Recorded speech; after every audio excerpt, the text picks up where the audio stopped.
e Bahia.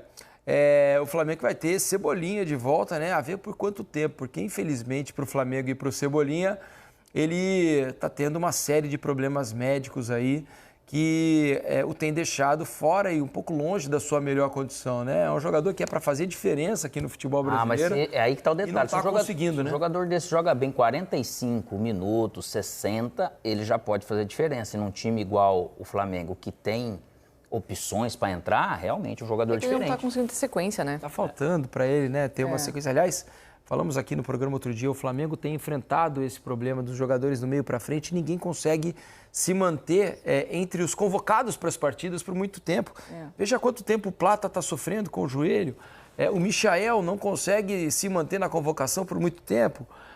A mesma coisa com o Luiz Araújo, agora Cebolinha, né? O Pedro está voltando agora, o Arrascaeta tem conseguido uma sequência maior, Bruno Henrique é a mesma coisa. Mas os outros jogadores todos ali que vieram para resolver problemas também do Flamengo não estão conseguindo se manter ativos, né, nos jogos do Flamengo por causa de lesões.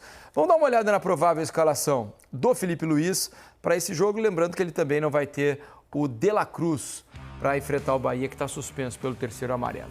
Rossi no gol, Wesley, Léo Ortiz, Léo Pereira e Alexandre. Léo Ortiz foi poupado no último jogo, né? Então deve assumir ali o lugar do Danilo. Pulgar, Alan ou Luiz Araújo, né, para o lugar do De La Cruz e Arrascaeta. Gerson, Pedro e a dúvida entre Cebolinha e Bruno Henrique. O Flamengo tentando retomar um padrão melhor de atuações aí do que o que foi no e às vezes último até jogo essas lesões, Central. Essas lesões, às vezes, elas trazem algo até no sentido do ritmo que o Felipe e a comissão, eles querem que esse time jogue, né? Então, às vezes, tem gente, às vezes, que já comentou sobre a questão, já tiveram jogos mais intensos, não sei o que lá.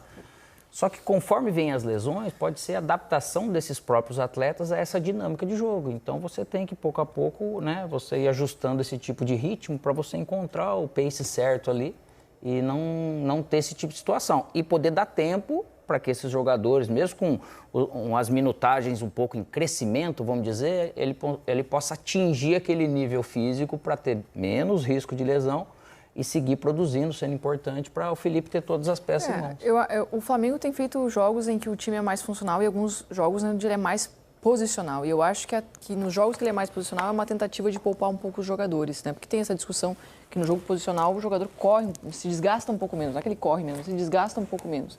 Porque o time estava guardando posição. Eu acho que isso também está no radar do Felipe. Eu acho que ele sabe que o estilo dele de intensa movimentação exige mais e nesse calendário frenético que a gente tem aqui, em alguns jogos você tem que abrir mão dessa ideia para ter um time um pouquinho mais preservado.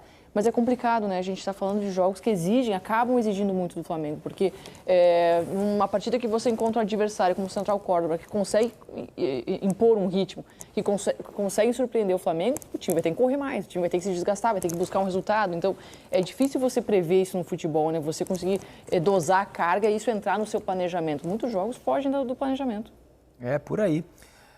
O Rossi, que sofreu um atentado, né, uma tentativa de assalto na linha amarela aqui no Rio de Janeiro, no desembarque do Flamengo da Argentina no meio da semana, deu entrevista e a gente mostra aqui para vocês agora. Muito feliz, não só por atingir a marca de 100 jogos, sino também por como eu falei no começo, quando eu cheguei aqui, de fazer minha história, obviamente, consegui bater o recorde de mais minutos sem tomar gol na história do clube e hoje aqui mais um recorde, né, de chegar a atingir 100 jogos, mas a verdade é que muito feliz por isso e só tentar continuar nessa pequena minha história que estou escrevendo aqui e muito feliz. Não, bem, a verdade é que vem no momento, aí já brincamos com o diretor aí para renovar agora que aconteceu isso, para ter mais certeza que para ficar mais tempo aqui, mas a verdade é que sim, foi só um susto que me tocou viver o outro dia depois da viagem, na volta, mas hoje mais tranquilo, mais calmo também, foi mais o susto, o tempo vai passando, mas a lembrança vai ficar, mas a verdade é que o que mais me deixa tranquilo é estar aqui, hoje com vocês, com todo mundo aí, poder estar num jogo também de do sábado contra o Bahia e, obviamente, pedi, como sempre, peço o apoio da nossa torcida, que vai ser muito importante. E depois, no pessoal, muito feliz aqui no Brasil, no Rio, no Flamengo, muito feliz, então espero que seja por muito mais tempo assim. Tá aí, Rossi, goleiro do Flamengo, que fez um bom jogo, né, no meio da semana lá na Argentina, passou por esse susto, vai completar 100 jogos, né, uma marca importante, com uma camisa das mais importantes do nosso futebol, como a do Flamengo. É um jogo de festa para o Rossi por esse sentido e para celebrar a vida, né? Porque caso não fosse blindado o carro do Rossi, poderíamos ter vivido uma tragédia aí com o jogador do nível dele. Sobre jogo em si, a gente está falando aqui sobre o jogaço, times que precisam dar resposta e que promete ser muito difícil, né? Porque a gente vai olhar a formação do Bahia, vamos dar uma olhada aqui na escalação, a provável do Bahia do Rogério Ceni. O Rogério e o Bahia precisam dar uma resposta, né? Tiveram essa dificuldade no jogo em casa da Libertadores e agora o jogo contra o Flamengo, que pode apresentar algumas mudanças, né? Pensando também no jogo da semana que vem. Marcos Felipe no gol, Gabriel Xavier ou Cauã Davi. O Bahia está tendo problema, os dois laterais estão, né, fora, tanto o Gilberto quanto o Arias. Então está tendo que mexer. David Duarte ou Fred Liperti na zaga com o Ramos Mingo e o Juba ou o Iago Borducci na lateral esquerda. Meio campo com Acevedo, o Jean Lucas e o Everton Ribeiro ou o Rodrigo Nestor, Cauli ou Ademir, Lúcio Rodrigues, Eric Pulga ou Kaique. Ou seja, um time absolutamente indefinido, né? Dificílimo prever a escalação do Bahia para esse jogo contra o Flamengo, Jéssica. O Rogério Ceni não vai ter o Eric à disposição e o Eric é um jogador interessante. Jogou improvisado na lateral nesse último jogo, né, Jéssica? Porque ele consegue, junto com o Luciano Juba, variar posicionamento nesse Bahia e fazer o Bahia ser muito dinâmico. Isso é um ponto muito forte que tem nesse elenco do Rogério Ceni e que o Rogério sabe trabalhar muito bem, que é essa versatilidade dos jogadores. O próprio Cauli, que ocupa diversas posições no campo, o Eric, que não está à disposição, né? E o Luciano Juba, são jogadores, o próprio Jean Lucas, com uma leitura também de jogo incrível, são jogadores que conseguem ocupar mais de uma posição no campo. Isso permite variações que o Bahia faz ao longo da partida, que tornam o Bahia muito difícil de ser previsto em campo, de ser marcado em campo. Seria muito interessante ter o Eric à disposição para fazer isso acontecer nessa dinâmica com o Luciano Juba. Não tem, vai ser o Azevedo por ali, mas ainda assim, o Luciano Juba é um jogador que está jogando demais, né? O Mingo na zaga é um destaque do Bahia nessa temporada, né? O ataque com o Eric Pulga, que vive uma excelente fase. Então, é um Bahia que tem oscilações no seu desempenho, que não consegue jogar todos os jogos com o mesmo brilho, mas é um time com muita qualidade. Não tem ninguém fazendo isso no Brasil. Não tem, ninguém no Brasil está fazendo isso, mas é um time com muita qualidade, com essas variações que eu volto a dizer, que confundem demais o adversário. Bom pro Flamengo que o Caio Alexandre não joga, pelo menos, né, Alex? Que é o motor do time ali, é o cara que, exatamente, que organiza e comanda o Bahia em campo, né? Então, e o Flamengo jogando em casa, você vê todo mundo que vem jogar, você precisa ter um contraveneno para... E esse time do Bahia tem, né, contra o Flamengo, na verdade, que é velocidade, tem a qualidade de jogo, já está um time também maduro. Você vê os dois laterais esquerdos são muito bons, ou seja, o Iago, o Juba. Então, o Juba pode jogar também, às vezes, um pouco na frente, por causa desse Wesley que vem, mas tem o Pulga e o Kaique, que pode dar... Então, opções, igual a Jéssica falou, eles têm bastante, né, cara? É por isso que a gente fala de um jogo super interessante, mesmo tendo a falta dos laterais e do Eric, né? Você diminui essa questão de opções, mas o Caio Alexandre também, né? E o Caio Alexandre é sempre aquele motorzinho, né, cara, que fica ali por trás, que dita o ritmo, na verdade. Mas o Bahia, da maneira que vem, ele já joga fora de casa já há um tempo.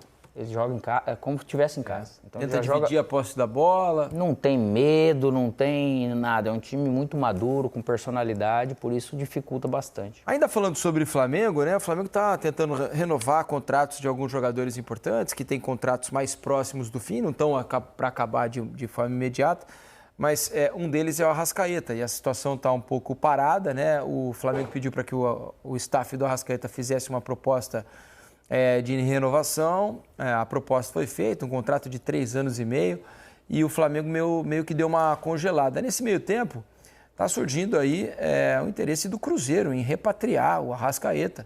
O Pedro Martins, né, que é o dono do Cruzeiro, dono da SAF do Cruzeiro, gosta muito do futebol do Arrascaeta e está querendo fazer loucura aí para tentar tirá-lo do Flamengo, pagar um salário astronômico, dar contrato até o fim de 2028, para tentar levar o Arrascaeta para Belo Horizonte de novo, né? Arrascaeta que foi bicampeão da Copa do Brasil com o Cruzeiro, a torcida gosta muito dele e tudo mais. O negócio não é fácil, né? Porque as cifras são altas, há uma multa rescisória muito grande, o Flamengo, imagino, não tenha nenhum interesse em vender o Arrascaeta, né? Nesse momento. Enfim, mas o Cruzeiro gostaria muito e vai tentar fazer o possível aí para contar com o Arrascaeta. Enquanto que a renovação dele, ele tem contrato até o fim de 26 com o Flamengo, mais 1 ano e meio de contrato, né?